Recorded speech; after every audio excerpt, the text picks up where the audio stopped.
And ఇంకా future generations దగ్గరికి వెళ్ళాం అనుకోండి, నాకు తెలిసిన ఈవెందో చాలా టాలెంటెడ్ కిడ్స్ ఉన్నా కూడా వాళ్ళు మెడికల్ ప్రొఫెషన్లోకి రావాలంటే it takes lot of time for settlement అన్నది ఒక భయం వాళ్ళకి. వేరే ఎటు సైడ్ వెళ్ళినా సరే చాలా ఫాస్ట్గా సెటిల్ అయిపోతాము, లైఫ్ సెటిల్ అయిపోద్ది అని. అలాంటి వాళ్ళకి, అలాగే ఫ్యూచర్లో డాక్టర్స్ అవ్వాలనుకుంటున్న వాళ్ళకి మీ ముగ్గురు ఏం చెప్తారు? The future health care sector definitely talented minds చేతిలోనే ఉండాలి.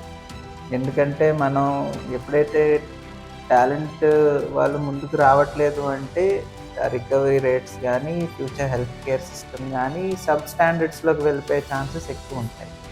సో మనం ఇప్పుడు చేయవలసింది ఏంటంటే ఏదైతే ఈ టైమ్ లైన్స్ ఏదైతే అనుకుంటున్నామో దానికి తగ్గట్టు వాళ్ళకి బెనిఫిట్స్ మనం చూపించగలగాలి ఫ్యూచర్ ఇంటెలిజెంట్ కిడ్స్కి. అంటే సపోజ్ ఒక ఐఐటిలో వాడు పాస్ అయ్యి ఒక 1 crore ప్యాకేజ్ వస్తుంది అన్న ఉందనుకోండి, ఆ టాలెంటెడ్ ఫెలో రిజల్ట్స్ బాగా వస్తున్నాయి. హెల్త్ కేర్ సెక్టర్ కూడా అలాగే ఉండాలి ఫ్యూచర్లో. అంటే ఎవరైనా టాలెంటెడ్ ఉన్నారు వాళ్ళకి అంత బెనిఫిట్ చూపించండి, లేకపోతే వాళ్ళకి ఆల్టర్నేట్ బిజినెస్ ఇవ్వండి. అంటే సపోజ్ ఒక డాక్టర్ ఉన్నారు, నిజంగానే వాడు ఈ ప్రొఫెషన్లో కంటిన్యూ చేయాలనుకున్నారు అనుకోండి, ప్రయారిటీ పేషెంట్, కానీ వాడి సర్వైవల్ కూడా ఇంపార్టెంటే. అంటే అంత కష్టపడినందుకు వాట్ ఈస్ ద రివార్డ్?